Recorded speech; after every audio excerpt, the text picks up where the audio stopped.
Dear student आज के আমি ন্যারেশন চেঞ্জ তোমাদেরকে 100% শিখিয়ে দেব। তো আমরা যদি আমার চ্যানেলে প্রথমবার এসে থাকো তাহলে তুমি যদি ন্যারেশন চেঞ্জ শিখতে চাও তাহলে তুমি সঠিক ভিডিওতে ক্লিক করেছো। এই ভিডিওতে তুমি অবশ্যই ন্যারেশন চেঞ্জ শিখতে পারবে। আমি 100% গ্যারান্টি দিয়ে বলছি তুমি অবশ্যই ন্যারেশন চেঞ্জ শিখতে পারবে। এই ভিডিওটা তুমি যদি প্রথম থেকে শেষ পর্যন্ত মনোযোগ সহকারে দেখো, আর যদি তুমি এই ভিডিওটা স্কিপ করে দেখো তাহলে কিন্তু কোনো মতেই ন্যারেশন চেঞ্জ শিখতে পারবে না। তাই তোমাকে অবশ্যই এই ভিডিওটা প্রথম থেকে শেষ পর্যন্ত মনোযোগ সহকারে দেখতে হবে। তো এর আগের ভিডিওতে আমি তোমাদের ন্যারেশন চেঞ্জের রুল 1টা শিখিয়েছি। তোমরা যদি ওই ভিডিওটা না দেখে থাকো তাহলে দেখো, ডেসক্রিপশনে লিংক দেওয়া রয়েছে, ওই লিংকে গিয়ে তোমরা অবশ্যই ভিডিওটা দেখে নেবে। আজকে আমি তোমাদের যে ন্যারেশনটা শেখাতে চলেছি সেটা হচ্ছে রুল 1 এর, এবং আমি ওই নিয়মটির বেশ কিছু উদাহরণ নিয়ে আজকে আমি তোমাদের সামনে হাজির হয়েছি। তাই তোমরা অবশ্যই ভিডিওটা স্কিপ না করে প্রথম থেকে শেষ পর্যন্ত দেখো। আমি চ্যালেঞ্জ করে বলছি তোমরা অবশ্যই ন্যারেশন চেঞ্জ শিখতে পারবে। তোমাকে ন্যারেশন চেঞ্জ শিখতে গেলে তোমাকে বেশ কিছু কথা মনে রাখতে হবে। ন্যারেশন মানে হচ্ছে উক্তি। ন্যারেশন দুই প্রকার, একটা হচ্ছে ডাইরেক্ট স্পিচ আর একটা হচ্ছে ইনডাইরেক্ট স্পিচ। আমি যখন কথাটা নিজে বলছি তখন সেটা হচ্ছে ডাইরেক্ট স্পিচ, আমার কথাটা যখন অন্য কেউ বলছে তখন সেটা হচ্ছে ইনডাইরেক্ট স্পিচ। এরপরে দেখো, ডাইরেক্ট স্পিচের দুটো অংশ থাকে। এখানে দেখো আমি বোর্ডে যে সেন্টেন্স গুলো লিখেছি এই সেন্টেন্স গুলো সবগুলোই ডাইরেক্ট স্পিচে দিয়েছি। তাহলে ডাইরেক্ট স্পিচের দুটো অংশ থাকে, এ একটা অংশ এবং কোটেশনের মধ্যে একটা অংশ রয়েছে। তাহলে কোটেশনের বাইরে যে অংশটি রয়েছে, কমা চিহ্নের আগে পর্যন্ত যে সেন্টেন্সটি রয়েছে সেই সেন্টেন্সটিকে আমরা বলবো রিপোর্টিং ভার্ব, আর কোটেশনের মধ্যে যে সেন্টেন্সটি রয়েছে সেটাকে বলবো রিপোর্টেড স্পিচ। তাহলে এটাকে আমরা বলছি রিপোর্টিং ভার্ব আর এটাকে বলছি রিপোর্টেড স্পিচ। তো দেখো, রিপোর্টিং ভার্বটা যদি তোমার পাস্ট টেন্স থাকে, দেখতে পাচ্ছ এখানে সেড রয়েছে, তার মানে সেন্টেন্সটা পাস্ট টেন্সে রয়েছে, রিপোর্টিং ভার্বটা পাস্ট টেন্সে রয়েছে। এবং তোমার যদি রিপোর্টেড স্পিচটি প্রেজেন্ট বা ফিউচার টেন্সে থাকে তাহলে তোমার প্রেজেন্ট বা ফিউচারে থাকলে তাকে কিন্তু পাস্ট টেন্সে পরিণত করতে হবে। তবে একটা কথা তোমরা মাথায় রাখবে, সেন্টেন্সটা যদি ফিউচার টেন্সে থাকে তাহলে ফিউচার টেন্সের যে হেল্পিং ভার্ব গুলো রয়েছে শ্যাল বা উইল, তার পাস্ট করে দিলে সেন্টেন্সটা পাস্ট হয়ে যায়। তোমাদের যে রুল 1টি আমি আলোচনা করেছি সেই রুল 1-এ বলে দেওয়া রয়েছে যে রিপোর্টিং ভার্বটা যদি পাস্ট টেন্স থাকে, মানে এই যে সেটটা রয়েছে এটা হচ্ছে রিপোর্টিং ভার্ব, এটা যদি পাস্ট টেন্সে থাকে তাহলে রিপোর্টেড স্পিচটি প্রেজেন্ট বা ফিউচার থাকলে তাকে কিন্তু পাস্ট টেন্সে পরিণত করতে হয়। আর এখানে তোমরা দেখতেই পাচ্ছ যে এখানে ফিউচার টেন্স রয়েছে, শ্যাল বা উইল থাকলে এটা হচ্ছে ফিউচার টেন্স। তাহলে দেখো এখানে তোমার নিয়ম অনুযায়ী কি বলা হলো, যে এটা যদি পাস্ট থাকে মানে এটা যদি V2 ফর্মে থাকে তাহলে একেও কিন্তু V2 ফর্মে ট্রান্সফার করতে হবে। তার মানে এখানে তোমার উইলের পরিবর্তে কি হয়ে যাবে, উড হয়ে যাবে। এরপরে দেখো 2 নম্বর নিয়মে বলা ছিল যে রিপোর্টেড স্পিচের সাবজেক্ট, এখানে দেখতে পাচ্ছ আই রয়েছে, এই সাবজেক্টটা রিপোর্টিং ভার্বের ফার্স্ট সাবজেক্ট কে বোঝাচ্ছে না সেকেন্ড সাবজেক্ট কে বোঝাচ্ছে, এটা কিন্তু তোমাকে ডিসাইড করতে হবে। তো দেখো এখানে তোমরা সব সময় মাথায় রাখবে আই বললে ফার্স্ট ব্যক্তিকে বোঝায়, অর্থাৎ যে কথাটা বলছে তাকে বোঝাচ্ছে। আর যদি তোমার ইউ থাকে তাহলে সেকেন্ড ব্যক্তিকে বোঝায়, অর্থাৎ যে কথাটা শুনে তাকে বোঝাচ্ছে। তাহলে এখানে তোমার যেহেতু আই রয়েছে তাহলে আই বলতে এখানে রামকে বোঝাচ্ছে। এরপরে দেখো তার কিন্তু প্রোনাউন তোমাকে দিতে হবে, অর্থাৎ এখানে রিপোর্টিং ভার্বের যে সাবজেক্টটা রয়েছে সেই সাবজেক্টের প্রোনাউন কিন্তু তোমাকে বসাতে হবে। তাহলে দেখো এখানে যেহেতু রাম রয়েছে তাহলে রামের প্রোনাউন কি হয়ে যাবে, হি হয়ে যাবে, কেননা রাম একজন ছেলে, তাহলে ছেলে হলে হি হয় আর মেয়ে হলে সি হয়। তাহলে এখানে দেখো আয়ের জায়গাতে হি হয়ে গেল। আর 3 নাম্বার নিয়মে বলা ছিল যে কমা কোটেশন এর জায়গাতে তোমাকে দ্যাট বসাতে হবে। তবে দেখো সব ক্ষেত্রে কিন্তু দ্যাট বসে না, যখন সেন্টেন্সটা স্টেটমেন্ট বাক্য হয়, স্টেটমেন্ট বাক্য মানে হচ্ছে সাবজেক্ট ভার্ব এবং অবজেক্ট এই আকারে যদি তোমার রিপোর্টেড স্পিচটি দেওয়া থাকে তবেই তোমার এখানে দ্যাট বসবে। এখানে দেখো আইটা হচ্ছে সাবজেক্ট, উইল ডু এটা হচ্ছে ভার্ব, আর ইটটা হচ্ছে অবজেক্ট, আর এটাকে আমরা কমপ্লিমেন্ট বলতে পারি। তাহলে দেখো এখানে সাবজেক্ট ভার্ব অবজেক্ট এই আকারে সাজা রয়েছে, তাহলে সাবজেক্ট ভার্ব অবজেক্ট থাকলে তাহলে অবশ্যই কমা কোটেশনের জায়গাতে তোমাকে দ্যাট বসাতে হবে। তাহলে দেখো অ্যানসারটা কি রকম হলো, রাম সেড টু থাকলে তুমি টোল্ড করবে, টোল্ড মি। এরপরে দেখো কমা কোটেশনের জায়গাতে তোমার হয়ে গেল দ্যাট, আই বলতে রামকে বোঝাচ্ছে তাহলে এখানে প্রোনাউন হিসাবে হয়ে গেল হি। এরপরে উইলের ফার্স্ট হয়ে যাচ্ছে উড, আর এখানে যেহেতু আমি হেল্পিং ভার্বের পাস্ট করে দিয়েছে, তাহলে মেন ভার্বের কিন্তু পাস্ট হবে না, এখানে ডুটা ডুয়েই থাকবে। তারপরে ইট, এখানে যেহেতু ফিউচার টেন্সে রয়েছে তাই নাও এবং নেভার এটা কোনো চেঞ্জ হবে না। কিন্তু যদি প্রেজেন্ট টেন্সে থাকতো তাহলে কিন্তু নাওটা চেঞ্জ হয়ে যেত, নাওটা চেঞ্জ হয়ে গিয়ে দেন হয়ে যেত। তাহলে এখানে দেখো যেহেতু ফিউচার টেন্সে রয়েছে তাহলে এখানে তোমার নাওটা নাই থাকবে, এবং এখানে যেরকম ভাবে লেখা রয়েছে ঠিক সেই রকম ভাবে তোমাকে তুলে দিলেই হয়ে যাবে। তাহলে দেখো এখানে কি রকম হলো, রাম টোল্ড মি, রাম আমাকে বলেছিল that he would do it, সে এটা করতো নাও আর নেভার, এখন অথবা কখনো না। আশা করি উত্তরটা তোমরা বুঝতে পারলে। এরপরে দেখো দ্বিতীয় যে সেন্টেন্সটা রয়েছে, তাহলে এখানে এই অংশটাকে আমরা কি বললাম, রিপোর্টিং ভার্ব, আর এই অংশটাকে বলছি রিপোর্টেড স্পিচ। তাহলে রিপোর্টিং ভার্বটা দেখো সেড টু রয়েছে, সেড টু থাকলে তোমাকে কি বললাম, টোল্ড, টোল্ড বসাতে হবে। তাহলে এখানে দেখো এটা তোমার ভি2 ফর্মে রয়েছে, আর এটা দেখো প্রেজেন্ট ফর্মে রয়েছে, অর্থাৎ ভি1 ফর্মে রয়েছে, অর্থাৎ যে ভার্বটা দেওয়া রয়েছে সেটা কিন্তু প্রেজেন্ট টেন্সে রয়েছে। তাহলে নিয়ম অনুযায়ী তোমার এখানে কি বলা হয়েছে যে এটাকে কিন্তু ভি2 ফর্মে ট্রান্সফার করতে হবে। তাহলে দেখো এখানে যেহেতু তোমার মেন ভার্ব রয়েছে তাহলে মেন ভার্বের পাস্ট কিন্তু তোমাকে অবশ্যই করতে হবে, তবে সেন্টেন্সটা কিন্তু পাস্ট টেন্স হয়ে যাবে। আর এর আগের যে সেন্টেন্সটা আমি তোমাদেরকে বোঝালাম ওটা কিন্তু ফিউচার টেন্সে ছিল, তাহলে ফিউচার টেন্সে থাকলে তোমার হেল্পিং ভার্বটা পাস্ট করে দিলেই পুরো সেন্টেন্সটা কিন্তু পাস্ট হয়ে যাচ্ছে। কিন্তু একটা কথা তোমাকে মাথায় রাখতে হবে, যদি সেন্টেন্সটা প্রেজেন্ট টেন্সে দেওয়া থাকে তাহলে কিন্তু তখন তোমাকে মেন ভার্বের পাস্ট করতে হবে।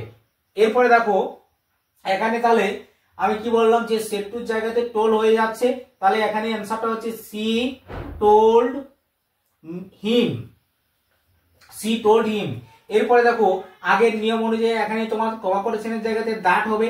এরপরে এখানে যে সাবজেক্টটি রয়েছে রিপোর্টেড স্পিচের সাবজেক্ট আই রয়েছে, এই আই বলতে দেখো ফার্স্ট ব্যক্তিকে বোঝাচ্ছে। দেখো তোমাদেরকে এর আগেই আমি বলে দিলাম যদি আই থাকে রিপোর্টেড স্পিচটি তাহলে প্রথম ব্যক্তিকে বোঝায়, মানে যে কথাটা বলছে তাকে বোঝাবে, আর ইউ যদি থাকে তাহলে যে কথাটা শুনছে তাকে বোঝাচ্ছে। তাহলে দেখো এখানে যেহেতু আই রয়েছে তাহলে আই বলতে এখানে সি কে বোঝাচ্ছে, তাহলে এখানে তোমার কি হয়ে যাবে, সি হয়ে যাবে। এরপরে দেখো ভার্বের ভি2 ফর্ম এখানে তোমাকে দিতে হবে, কেননা এখানে তোমার নিয়ম অনুযায়ী বলা হয়েছে যে রিপোর্টিং ভার্বটি যদি পাস্ট টেন্সে থাকে তাহলে রিপোর্টেড স্পিচটাকেও পাস্ট টেন্সে করতে হবে। তার মানে এখানে তোমার যে এই যে হেড এই ভার্বটি রয়েছে এখানে তোমার এই ভার্বের 2 নাম্বার ফর্ম তোমাকে দিয়ে দিতে হবে, হ্যাটেড। তারপরে দেখো এখানে ইউ রয়েছে, ইউ বললে কি বললাম যে সেকেন্ড ব্যক্তিকে বোঝায়, তাহলে ইউ বলতে এখানে হিম রয়েছে, তাহলে এখানে হিম হয়ে যাচ্ছে। ওকে, তো দেখো অ্যানসারটা কি রকম হলো, she told him that she hated him। এরপরে দেখো পরের যে সেন্টেন্সটি আমি তোমাদেরকে দিয়েছি, the man said to me, লোকটি আমাকে বলেছিল you will help me, তুমি আমাকে সাহায্য করবে। তাহলে দেখো এটা তোমার ফিউচার টেন্সে রয়েছে, শ্যাল বা উইল থাকলে ফিউচার টেন্স হচ্ছে, তাহলে এটা ফিউচার টেন্সে রয়েছে। আর এখানে তোমরা দেখতেই পাচ্ছ যে রিপোর্টিং ভার্বটা তোমার পাস্ট টেন্সে রয়েছে, তাহলে সেড টু আছে, সেড টু থাকলে তোমাকে টোল করতে হচ্ছে, তাহলে এখানে তোমার অ্যানসারটা কি রকম হয়ে যাবে, দা ম্যান টোল্ড মি। এরপরে দেখো এখানে তোমার রয়েছে reported speech, subject verb object রয়েছে, তাহলে কমা কোটেশনের জায়গাতে তোমাকে নিয়ম অনুযায়ী দ্যাট দিতে হবে। আমি কি বলেছি যে সাবজেক্ট ভার্ব অবজেক্ট থাকলে সেটা হচ্ছে স্টেটমেন্ট বাক্য, এবং তোমাকে কমা কোটেশনের জায়গাতে দ্যাট দিতে হবে। এরপরে দেখো এখানে ইউ রয়েছে, রিপোর্টেড স্পিচের সাবজেক্টটা ইউ রয়েছে, ইউ বললে কি বললাম যে সেকেন্ড ব্যক্তিকে বোঝায়, অর্থাৎ যে কথাটা শুনে তাকে বোঝাচ্ছে। এখানে মি রয়েছে, মি শুনছে, তাহলে এখানে মি যদি থাকে সাবজেক্ট হিসাবে এখানে আই চলে আসবে, আই। এরপরে দেখো এখানে তোমার হেল্পিং ভার্ব রয়েছে উইল, তাহলে এর আগে আমি তোমাদেরকে বললাম রিপোর্টেড স্পিচটি যদি ফিউচার টেন্সে থাকে তাহলে তোমার রিপোর্টেড স্পিচটির যে হেল্পিং ভার্বটা রয়েছে সেই হেল্পিং ভার্বের পাস্ট করে দিলে পুরো সেন্টেন্সটা পাস্ট হয়ে যায়। তাহলে এখানে যেহেতু দেখো উইল রয়েছে তার মানে এখানে তোমাকে উইলের পাস্ট করে দিতে হবে, তাহলে উইলের পাস্ট হয়ে যাচ্ছে উড, উড। তারপরে এখানে মেন ভার্বের কিন্তু পাস্ট করার প্রয়োজন নেই, ফিউচার টেন্সের মেন ভার্বের পাস্ট করার প্রয়োজন নেই, এখানে কেবলমাত্র হেল্পিং ভার্বের পাস্ট করে দিলে ফিউচার টেন্সটা সম্পূর্ণভাবে পাস্ট টেন্স হয়ে যাচ্ছে। তাহলে এখানে দেখো উড করে দিলাম, এরপরে মেন ভার্ব যা রয়েছে সেটাই দিলাম, হেল্প। এরপর দেখো পরের সেন্টেন্সটি কি রয়েছে, দা বয় সেড টু হার, ছেলেটি তাকে বলেছিল I have read the story, আমি গল্পটি পড়েছি। তাহলে দেখো এখানে এই যে সেড টু, এই রিপোর্টিং ভার্বটি পাস্ট টেন্সে রয়েছে, রিপোর্টিং ভার্বটি তাহলে V2 ফর্মে রয়েছে অর্থাৎ পাস্ট টেন্সে রয়েছে, রিপোর্টেড স্পিচটি প্রেজেন্ট পারফেক্টে রয়েছে। I have read the story, এখানে দেখো হ্যাভ রয়েছে এবং এখানে ভার্বের 3 নাম্বার রূপ রয়েছে। তাহলে এখানে একটা হেল্পিং ভার্ব রয়েছে, হেল্পিং ভার্ব যদি থাকে তোমার কি বললাম যে হেল্পিং ভার্বের পাস্ট করে দিলে সেন্টেন্সটা পাস্ট টেন্স হয়ে যায়, অর্থাৎ এখানে হ্যাভ এর পাস্ট তোমাকে করতে হবে হ্যাড। এরপরে দেখো এখানে কমা কোটেশন রয়েছে, কমা কোটেশনের জায়গাতে তোমাকে দ্যাট দিতে হবে, কেননা যদি সেন্টেন্সটা সাবজেক্ট ভার্ব অবজেক্ট হিসেবে থাকে অর্থাৎ একটা স্টেটমেন্ট বাক্য হয় তাহলে তোমাকে অবশ্যই কমা কোটেশনের জায়গাতে দ্যাট দিতে হবে। আর এই রিপোর্টিং স্পিচটি অবশ্যই একটা স্টেটমেন্ট বাক্যে রয়েছে। তো দেখো এখানে তোমার রিপোর্টেড স্পিচে সাবজেক্টটা রয়েছে আই রয়েছে, আই থাকলে আমি কি বললাম যে কথাটা বলছে তাকে বোঝাচ্ছে। তাহলে এখানে যেহেতু দেখো ছেলেটি কথাটা বলছে তাহলে এখানে ছেলেটিকে বোঝাচ্ছে, ছেলে এখানে যেহেতু রয়েছে তাহলে এখানে প্রনাউন হিসাবে তোমার কি হয়ে যাবে হি।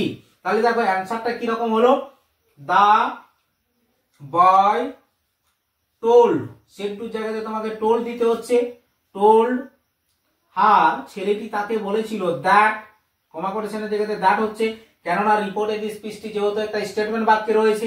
এরপরে আই বলতে ছেলেটিকে বোঝাচ্ছে তাহলে আই এর প্রনাউন এখানে হি হয়ে যাবে। এরপরে হ্যাভ এর পাস্ট হয়ে যাচ্ছে হ্যাড, তারপরে ভার্বের 3 নাম্বার রূপ এটাই থাকবে রিড, তারপরে দা স্টোরি। এরপর পরের প্রশ্নটি তোমরা দেখো, হি সেড টু মি, সে আমাকে বলেছিল I am writing the answer, আমি উত্তরটা লিখছি। তাহলে দেখো এখানে সেড টু রয়েছে, সেড টু বলতে এখানে তোমার V2 ফর্মে রয়েছে অর্থাৎ রিপোর্টিং ভার্বটা তোমার পাস্ট টেন্সে রয়েছে।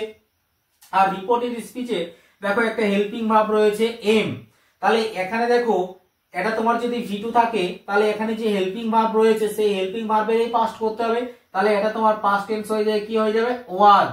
এরপরে দেখো তোমার এখানে যখন তুমি হেল্পিং ভার্বটা পাস্ট করে দিচ্ছ তখন কিন্তু রিপোর্টেড স্পিচটি পুরোটাই পাস্ট টেন্সে পরিণত হয়ে যাচ্ছে।